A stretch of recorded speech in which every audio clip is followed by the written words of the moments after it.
Hi, in this video we're going to talk about salt hydrolysis. Now this occurs when salt is placed in water.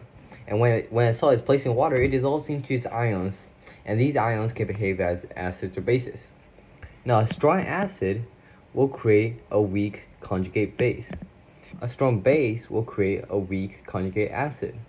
Similarly, a weak acid will create a strong conjugate base, and a weak base will create a strong conjugate acid.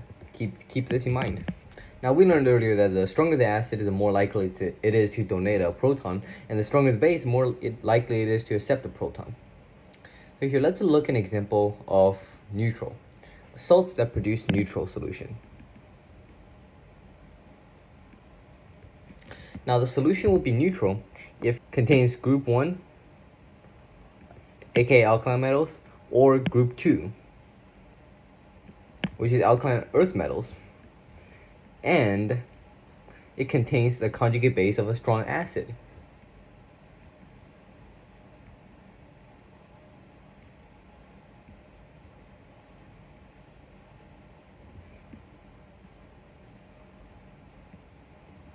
Now, anything to the conjugate of a strong acid or a base will be considered as weak, and weak will basically be neutral because it's too weak to be counted towards how acidic or base our solution is. For example, we can look at Na2SO4. This is our salt, Na2SO4. Now, what happens to the salt when it is placed in water? Well, it will break into its ions, which is Na plus and SO4 2 minus, 2 Na plus and SO4 minus.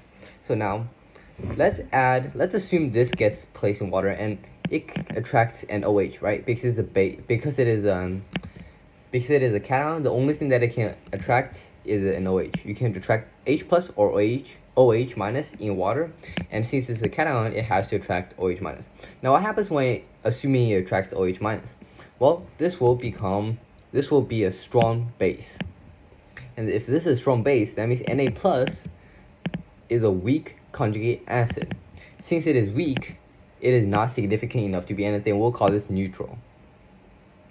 Anything that is weak conjugate of, it will be neutral. Now let's take a look at SO4 2 minus. SO4 2 minus is an anion, and it will attract hydrogen cations from water. Now if we attach hydrogen to it, it will be H2SO4. H2SO4, as we learned, is a strong acid.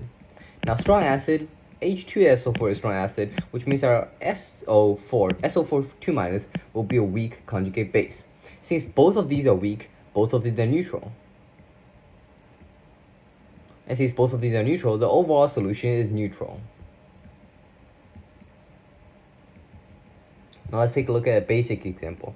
When salt produce a basic solution.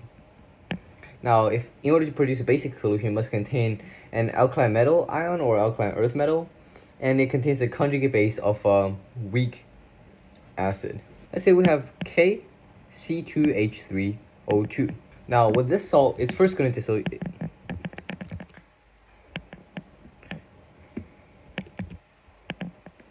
Now, with this salt, it's first going to break down into K plus, its ions, and C2H3O2 minus.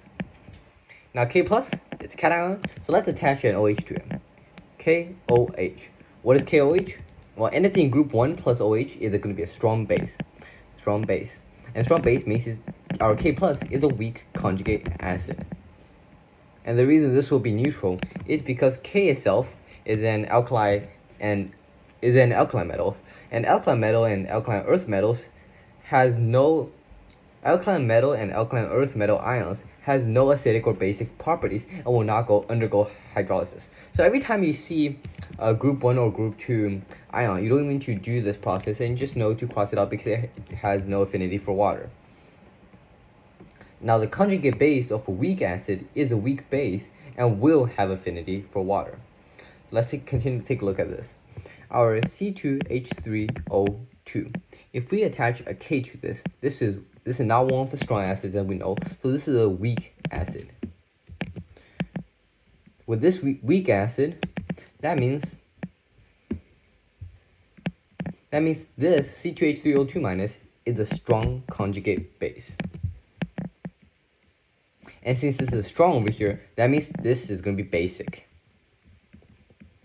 Anything weak is going to be neutral. Anything strong is going to be what it is. So since this is basic and a neutral, this overall is going to become basic. Now our new equation will be C2H3O2 minus plus H2O, liquid aqueous, forming our H is going to get attached to this. So H, C2H3O2, this shouldn't be a K, sorry, H, plus OH minus. Again, from the OH minus, you can tell that this is basic. Where does the K plus go? Well, the K plus doesn't go anywhere. It's just a spectator ion staying here. So our K plus is just going to sit around over here. Now finally, let's look at a salt producing acidic solution. Now a salt producing an acidic solution will have to contain the conjugate base of a weak base and the conjugate base of a strong acid. Now the conjugate base of the strong acid does not undergo hydrolysis because it fully ionizes, and the conjugate acid of the weak base is a weak acid and does undergo hydrolysis. Let me show you. FeNO3, 3. Now this will turn into Fe3 plus 3NO3 minus. It doesn't really matter because you're just attaching OH. The numbers over here the coefficient doesn't matter because you're just attaching OH and H to it. So Fe3 plus is a cation, which means it will get attached to OH minuses in water. Now this is a weak base, right? Because FeOH is not one of our strong bases. So this is a weak base, and if this is a weak base, that means our Fe3 plus is going to be a strong conjugate acid.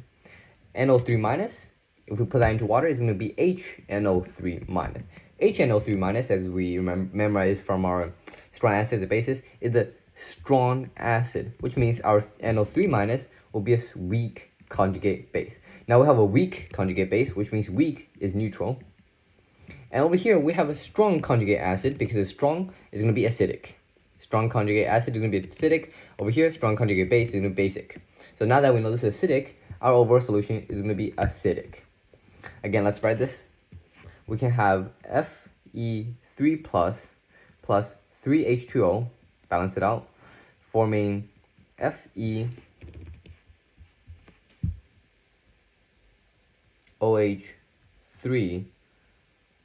plus 3H plus.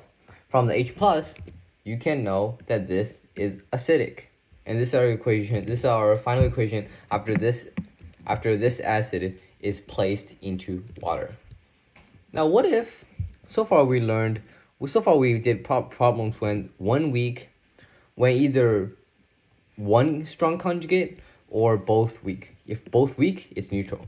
If one of them is strong conjugate, wherever the last letter it is, it'll be basic or acidic depending on what is the strong conjugate of. But what if both of them are strong conjugate? What if both of them have affinity for water? Now in that case, we're gonna have a solution. Now this will happen when we're in a solution of a weak base, which turns into a strong conjugate acid, and a weak acid, which turns into a strong conjugate base. Now since both of these are strong, one is acidic, one is basic. How do we find if the overall solution is going to be basic or acidic? Well, we're going to do that in a few videos. Thank you for watching.